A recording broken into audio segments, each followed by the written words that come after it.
सावन के विषय में पहला प्रश्न है, सावन में शिवजी पर जल चढ़ाने का संबंध किस आध्यात्मिक घटना से है? सावन में शिवजी पर जल चढ़ाने का संबंध किस आध्यात्मिक घटना से है? हाँ जी, हाँ जी, जी,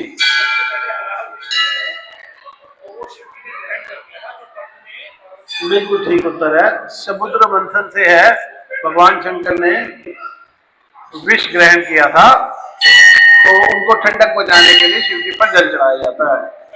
बोला शंकर भगवान की कपिल जी के लिए जोर के साथ। वामन अवतार, भगवान के वामन अवतार का संबंध कौन से युग से है? अभी भागवत हुई थी, सबने सुना था। जिनकी 100% अटेंडेंस थी भागवत में, वो बताएंगे। सारे आप तो बताओगे। हाँ जी, बताओ जी। त्रेता युग से है जी, बिल्कुल ठीक है। उन्होंने फर्रा चलाया है। वामन भगवान राजा बलि के पास किस अवसर पर पहुंचे? इस प्रश्न में 3 ऑप्शन है। वामन भगवान राजा बलि के पास कौन से अवसर पर पहुंचे? विवाह के अवसर पर, किसी त्योहार के अवसर पर, या यज्ञ के अवसर पर? हाँ जी अंकल, यज्ञ के अवसर पर। अंकल जी के लिए सबसे पहले वामन भगवान के असली स्वरूप को किसने पहचाना? सबसे पहले वामन भगवान के असली स्वरूप को किसने पहचाना? बताओ जी। शुक्राचार्य ने पहचाना। बहुत सुंदर उत्तर है। भगवान ने अपने पहले 2 पग में क्या मापा? भगवान ने अपने जो पहले 2 कदम रखे, उसमें क्या क्या नाप लिया? हाँ जी, धरती और आकाश। ठीक है, ठीक है जी, आप बताओ। धरती और आकाश, पताल नहीं नापा था। नहीं,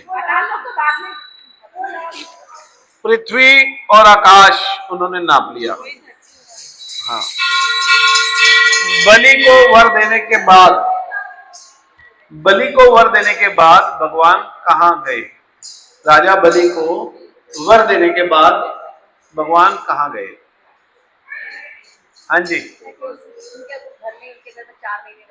उनके घर में 4 महीने रहे। हाँ जी अंकल, पताल लोक में गए। पूरा बताओ थोड़ा सा।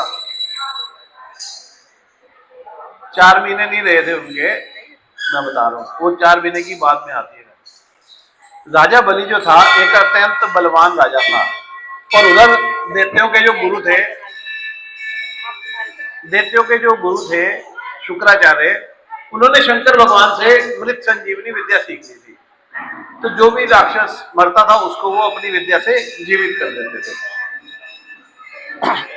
तो सारे राक्षसों को जीवित करने लगे, तो राजा बलि ने स्वर्ग जीत लिया।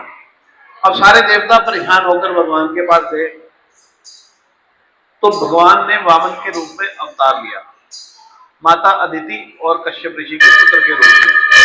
और जब राजा बलि यज्ञ कर रहा था, तो भगवान उसके पास यज्ञ की दक्षिणा मांगने गए।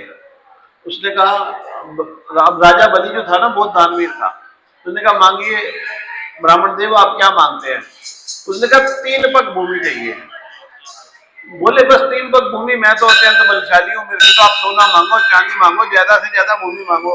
बोले नहीं, मुझे 3 पग भूमि चाहिए। इतनी देर में शुक्राचार्य पहचान लेते हैं उनको, तो शुक्राचार्य उनके कमंडल में घुस जाते हैं ताकि वो कमंडल में से जल ना निकले, ब्लॉक कर देते हैं। तो वो तीली मारते हैं और उससे शुक्राचार्य की एक आंख फूट जाती है, शुक्राचार्य बाहर आ जाते हैं। तो राजा बलि संकल्प लेकर वामन को 3 पग भूमि देता है, 3 पग भूमि देने का संकल्प लेता है। तो भगवान अपना अत्यंत अत्यंत आकार बढ़ा लेते हैं, बहुत ज्यादा आकार बढ़ा लेते हैं। तो पहले पग में वो पूरी धरती और दूसरी में आकाश नाप लेते हैं। और अब पूछते हैं बताओ तीसरा पग कहाँ रखो? तो बलि का अहंकार खत्म हो चुका होता है, वो अपना सिर आगे कर देता है, भगवान मेरे सिर पे रखकर मेरा कल्याण कीजिए। अब भगवान उसके सिर पे अपना तीसरा पग रखते हैं तो राजा बलि पाताल में पहुंच जाता है। अब भगवान उससे कहते हैं मैं तुझसे बहुत प्रसन्न हूं, बोल तू क्या मांगता है, मैं तुझे सुतल, पाताल में ना एक सुतल लोक है, उसको सुतल लोक का राजा बनाते हैं। वो कह रहा है भगवान मैं चाहता हूं कि आप मेरे साथ मेरे राज्य के पहरेदार बनकर चले।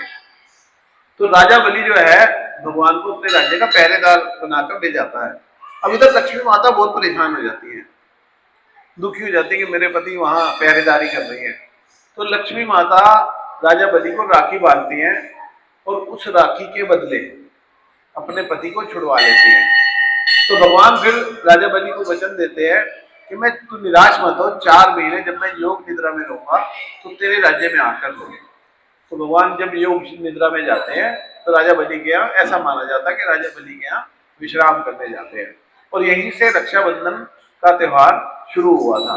और ऐसा कहते हैं कि रक्षाबंधन के दिन बहनों को भाई के घर जाना चाहिए और भैया दूज के दिन भाई को बहन के घर आना चाहिए। बोलो विष्णु भगवान की।